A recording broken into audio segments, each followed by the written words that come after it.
Huntley, David Brinkman, John Chen, Tom Brokaw. Tonight, the rules of war, a major setback for President Bush from the Supreme Court as they rule against military tribunals for terror suspects at Guantanamo Bay. What happens now? High water from Virginia to Vermont. Hundreds of thousands are bailing out tonight, and some still have a long way to go. Early protection. Experts tonight say girls as young as 9 should get a new vaccine to prevent a virus that can cause cancer. And coast to coast. It all started with an American president who had a dream. Tonight, a celebration of the cross-country ribbon of concrete that changed America. From NBC News World Headquarters in New York, this is NBC Nightly News with Brian Williams. Good evening. The U.S. Supreme Court ruled today those military tribunals set up by the Bush administration to try the detainees being held at Guantanamo Bay violate both U.S. military law and the Geneva Convention. It's a setback for President Bush, who had ordered the trials, and while the president said today he wants to find a way forward, tonight that way is not yet clear. It's a trip up for the White House in this war on terrorism, and Gitmo, as it is known, is where a lot of prisoners from that war have been housed. We know there are roughly 450 detainees being held at Guantanamo Bay. 310 of them have been released or sent home over the past few years. As many as 80 prisoners currently being considered for trial. It's those trials that have to wait until the White House finds another way. We begin our reporting with our Justice correspondent, Pete Williams. Pete, good evening. Brian, good evening. This decision says that the prisoners at Guantanamo Bay, and for that matter, terror detainees anywhere, can be held and put on trial, just not by the military commissions the president set up on his own. Fire! Seems determined to ask Congress for permission to have military commissions with more limited rights, and tonight congressional leaders say they'll start looking into that after the 4th of July holiday. Thanks for that, Pete. Our Justice correspondent, Pete Williams, who was in the chamber for this ruling today. And now the reaction from both the Bush administration and some of its critics on this issue. Here with that, NBC News White House correspondent Kelly O'Donnell. The White House had tried to orchestrate a good news day. Full pomp and color for Japanese Prime Minister Koizumi. But that did not last long. I was a drive-by briefing on the way here. Minutes before facing reporters, the president was told the High Court dealt a blow to his use of presidential power and a key anti-terror program. Kelly O'Donnell, NBC News, the White House. Now to the story that was at the top of this broadcast last night, the floodwaters here in the Northeast and the anxiety the high water is causing in scores of communities from Virginia north to Vermont as the swollen rivers, including the Delaware River, now jump their banks. We have 2 reports here tonight. We'll begin with NBC's Lisa Daniels, who's in Yardley, PA, one of those river towns. Lisa, good evening. Good evening, Brian. They've been waiting for this river to crest all day, and at 5 o'clock it finally did at about 25 feet. Now the big challenge is getting rid of all this water here and throughout the Northeast. No matter where you look, over a 40,000 square mile area, water, lots of it. Flooded streets, swollen rivers, and moving debris. On the ground, muddy water everywhere. Today's concern, the Delaware River, finally cresting late this afternoon. In many places, several feet shy of flood stage. We were lucky to an extent, but the damage toll to Pennsylvania is, at this moment, not calculable. In Ricklesville, Pennsylvania, walking became an art form, a combination of wading and swimming. Kimberly Weeder could do little but watch the water swirl right through her house. If it rains more, then I'll be doing a lot of crying.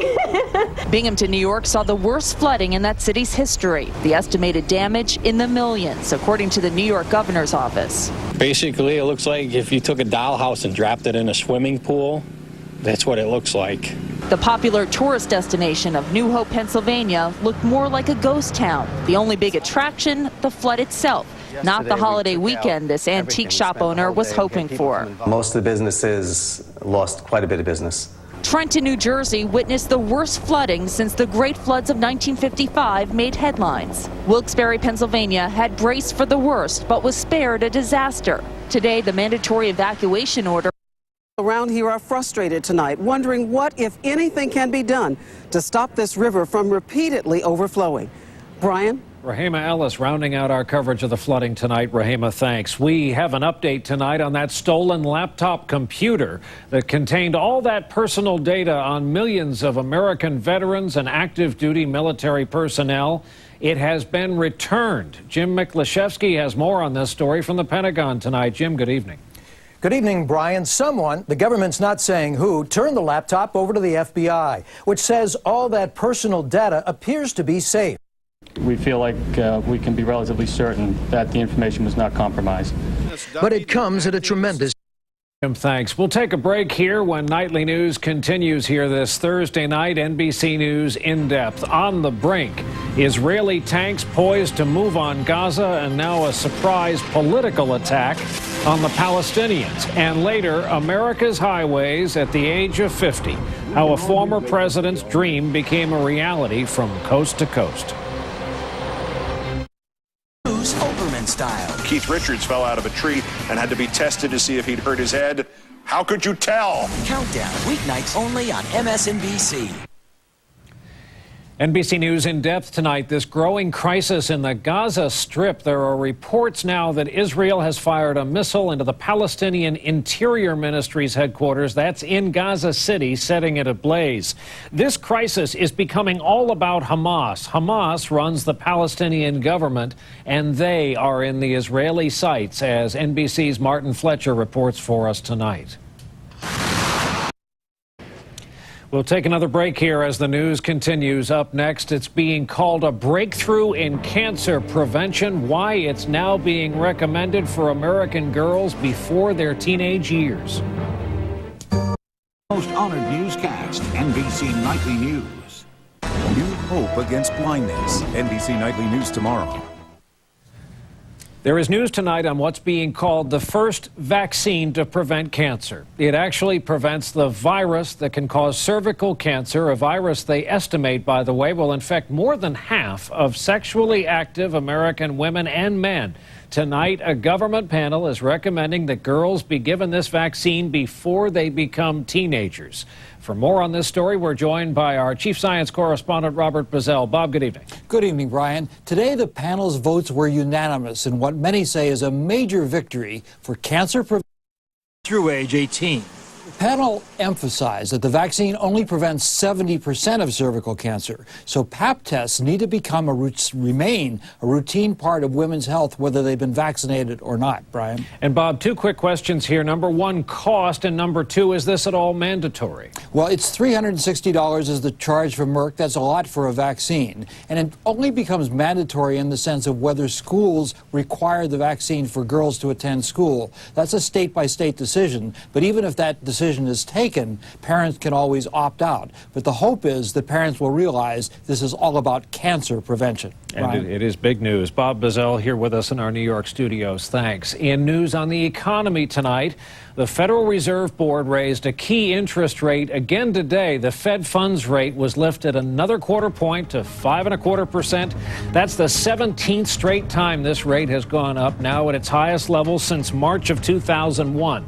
And because the Fed, in its way, merely hinted that there may be a pause in these rate cuts, stocks headed way up on that news. That sent stocks soaring. The Dow finished up more than 217 points on this day. That's a 2% gain, the biggest single-day gain in 3 years. NASDAQ was up more than 62 points, just under 3% of its total value. We'll take another break. When we come back, an American institution turning 50. Trey Agassi looking for one last hurrah. NBC News wants to hear your views. Log on to newsvips.com and let your voice be heard. Newsvips.com. America's news leader is listening. Tonight here we have a story about an American marvel. In fact, it's something you may use over the next few days, and while you might not like every minute of it, this coming holiday weekend, if you find yourself driving on an interstate highway, take one moment and think about a former president who dreamed about a thoroughly modern transportation system in the nation he loved, which we now all take for granted. Our report tonight from NBC's Mike Taibbi. Of course we take it coast without a single traffic light. And all you have to do is put the top down, that pedal to the metal, aim for the highway on-ramp, and go. Of course, the system is showing its age.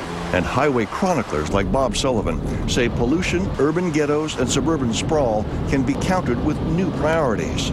Bike trails, walking trails, and this is an amazing...